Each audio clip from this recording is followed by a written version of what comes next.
Fala pessoal, tudo bem? Pessoal, vamos aqui para a nossa terceira discursiva da PCCE, discursiva aqui padrão Polícia Civil do Estado do Ceará, da mesmo formato ali que foi cobrado na última prova, lembrando que a discursiva na PCCE é de fundamental importância, são 50% aí da sua nota ali, então a chance de classificação tendo uma boa discursiva ela é muito grande.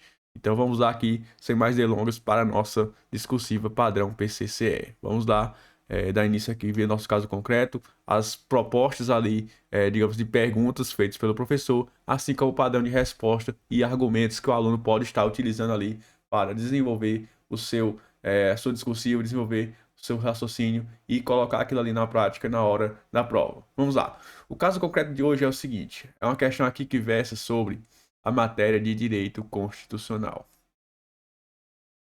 E traz o seguinte: uma equipe de policiais estava patrulhando regularmente na rua Esmeralda, como de costume.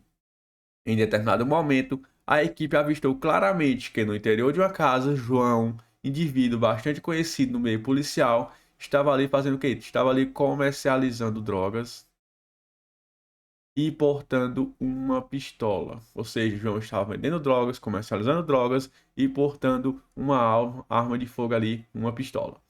Diante da situação ali, João, ele foi o quê? Foi preso em flagrante. Então houve ali a prisão em flagrante de João. Na ocasião, o policial Marcos ele afirmou que João teria que ser algemado, pois não havia nenhum limite em relação ao uso de algemas, tendo em vista que cabe à autoridade policial escolher algemar ou não o preso, independentemente da situação. Então aqui foi uma afirmação feita pelo policial Marcos ali no momento da prisão de João. Observe, pessoal, que temos duas situações aqui.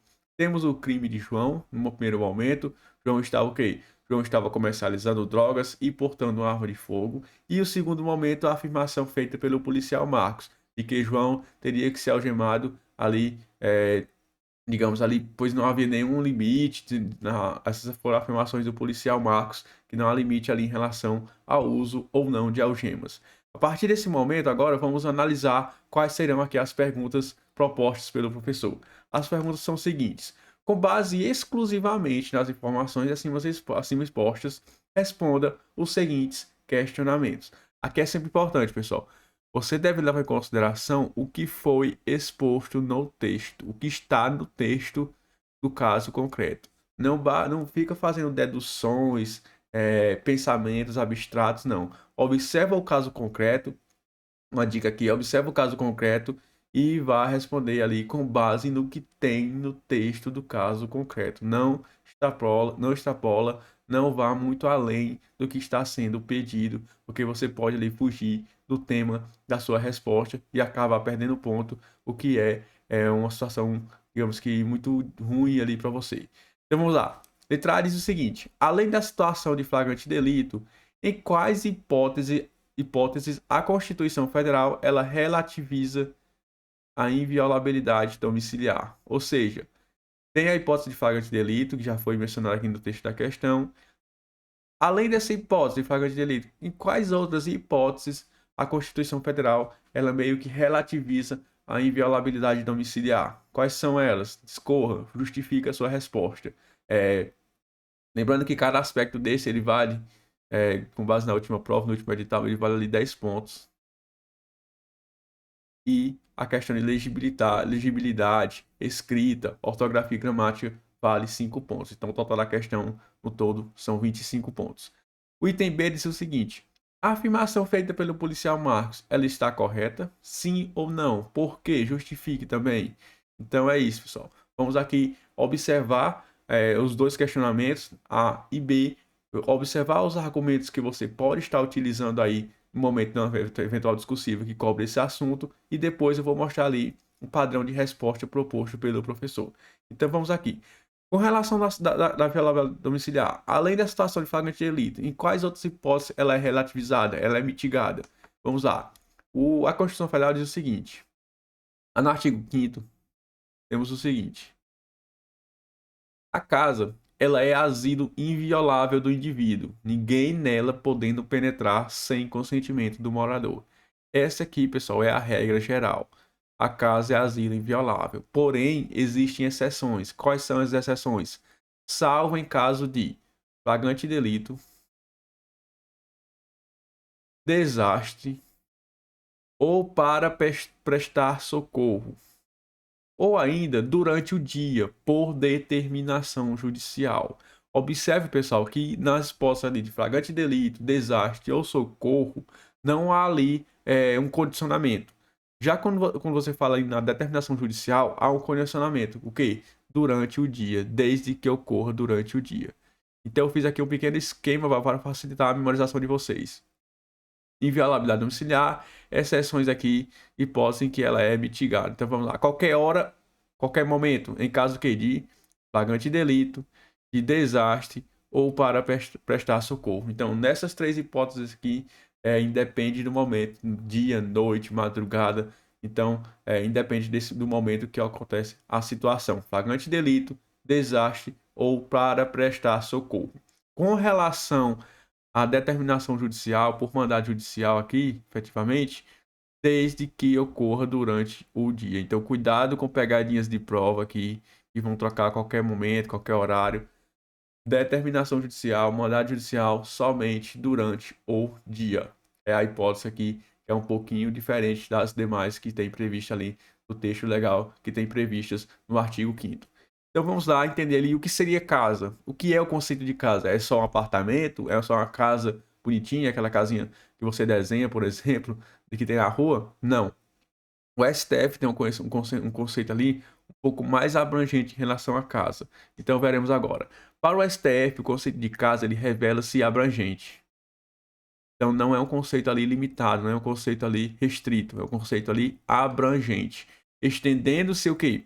A qualquer compartimento habitado, a qualquer aposento ocupado de habitação coletiva e a qualquer compartimento privado não aberto ao público, onde alguém exerce profissão ou atividade pessoal, como os escritórios profissionais, por exemplo. Então aqui o escritório de advocacia, o escritório de contabilidade, ele pode ser ali abrangido pelo conceito de casa. Outra coisa também, um hotel, por exemplo, eventualmente ocupado, um quarto de hotel. Então, naquele momento da ocupação ali pelo hóspede, aquele quarto de hotel ele pode ser considerado ali casa naquele momento específico. Um trailer, por exemplo, também pode ser considerado de casa. Aqueles barcos que tem ali quase que uma casa dentro deles, digamos assim, eventualmente, pode ser considerado também conceito de casa. Então, o conceito de casa não se restringe só a uma casa em si, é só um apartamento, é só um prédio. É um conceito aqui abrangente. Essa é a posição ali adotada pelo STF e que, inclusive, tem algumas disposições ali expressas do próprio Código Penal.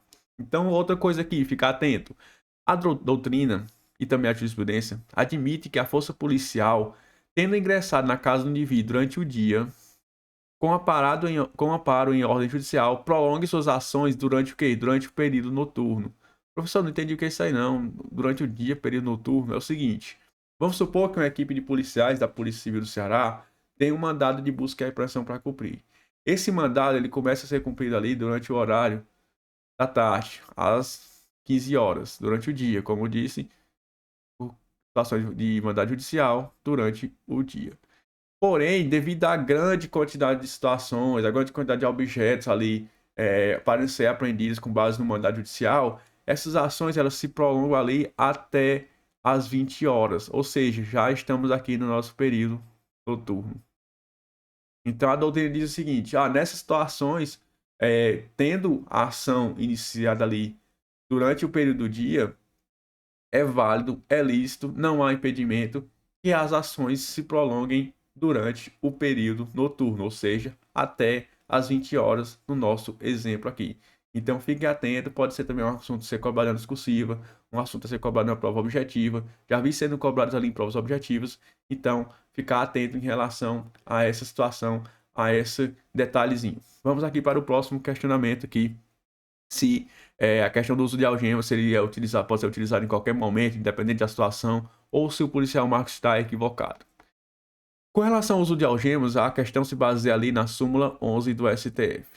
A súmula diz o seguinte: só é lícito o uso de algemas em caso de resistência, de fundado receio de fuga ou de perigo à integridade física própria ou alheia. Ou seja, só é lícito nessas três situações: resistência, fundado receio de fuga perigo à integridade física própria ou alheia por parte do preso ou de terceiros.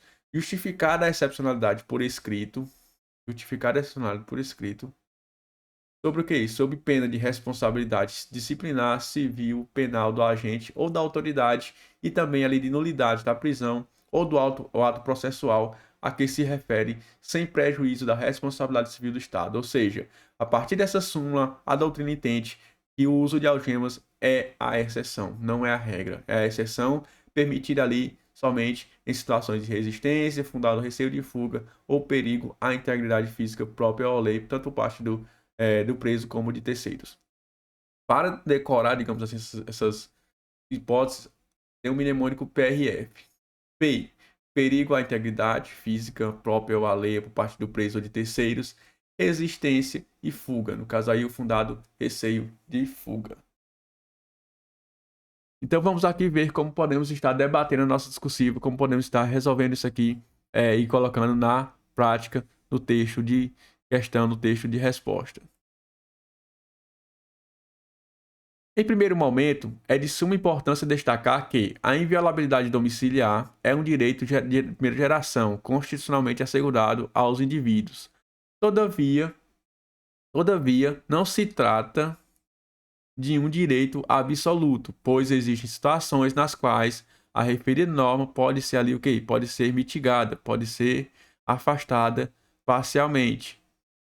Além da situação narrada, flagrante delito, que foi o que aconteceu com o João, a inviolabilidade domiciliar, ela encontra-se afastada o quê? Nas situações de desastre ou socorro a qualquer momento. Ademais, o direito em análise encontra-se também afastado em situação de cumprimento ali de ordem judicial, desde que durante o dia. Perceba, pessoal, que eu comecei a introdução falando o quê? Falando sobre a inviolabilidade domiciliar, explicando ali que é um direito de primeira geração, assegurado constitucionalmente, porém não é um direito absoluto, é um direito que pode ser mitigado, é um direito que em algumas situações, algumas hipóteses, haverá ali uma certa relatividade. E aí eu comecei aqui, além da situação narrada, que foi o caso de João, flagrante delito, a inviolabilidade domiciliar, ela é o quê? Afastada, se mitigada na situação de desastre ou de socorro a qualquer momento. Deixei claro que nessas situações pode ser a qualquer momento. Ademais, o direito também encontra-se afastado em situação de cumprimento de ordem judicial, desde que durante o dia. Observe que eu separei as situações que podem ser a qualquer momento na situação ali de ordem judicial, que ela tem que ser durante o dia, desde que seja durante o dia, para deixar claro ao examinador que eu tenho pleno conhecimento em relação a essa situação. Então aqui temos aqui a nossa resposta do item A, que era o seguinte: além da situação de flagrante, em quais hipóteses a Constituição Federal relativiza a inviolabilidade judicial? Citei claramente: desastre, socorro e ordem judicial. Então, além da situação ali de flagrante delito, existe também mais essas três situações em que o direito ali ele é relativizado, ele é mitigado. E a afirmação feita pelo policial Marcos, correta ou incorreta? Já sabemos que ela é incorreta. Por quê? Porque tem ali a súmula número 11 do STF, súmula vinculante, que diz que o uso de algemas, em tese ali, ele é excepcional, admitido apenas em hipóteses excepcionais, PRF, perigo, resistência e fuga, fundado receio ali de fuga. Então vamos aqui como vamos colocar isso no texto legal, como vamos destacar isso aqui na nossa discursiva. Em segundo momento, ou seja, estou analisando aqui o item 2, o aspecto B.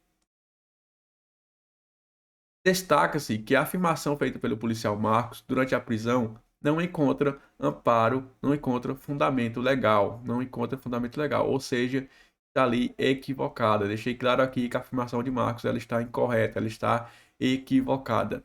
Diante desse contexto, ressalta-se que, de acordo com a jurisprudência dominante, o uso de algemas ele é o que? É uma exceção que somente é permitida um erro de digitação aqui, que somente é permitida em situações excepcionais, como perigo à integridade física do detido de terceiros, resistência ou fundado receio de fuga, tanto do indivíduo que está sendo preso. Por fim, cabe ressaltar que tais circunstâncias devem ser o quê? Devem ser justificadas ali por escrito. Ou seja, deixei claro para o examinador que a afirmação de Marcos está incorreta, ele está equivocado. Por quê? Porque, de acordo com a súmula, de acordo com o entendimento jurisprudencial, o uso de algemas é uma exceção, sendo permitido somente na situação ali de PRF, perigo, resistência e fundado receio de fuga. Então é isso, pessoal. Essa é a nossa terceira discursiva, né? Direito constitucional aqui. E espero ter colaborado aqui para o entendimento dos senhores, que vocês consigam desenvolver uma boa discursiva e que o padrão de resposta de vocês seja parecido com esse, ou que, por mais que tenha ali uma divergência ou outra, vocês tragam essas informações claras ali para o examinador, para esse treino de prova aqui, de tanto de fundamental importância. Então é isso. Aqui encerramos nossa terceira discursiva, terceira análise. Até a próxima.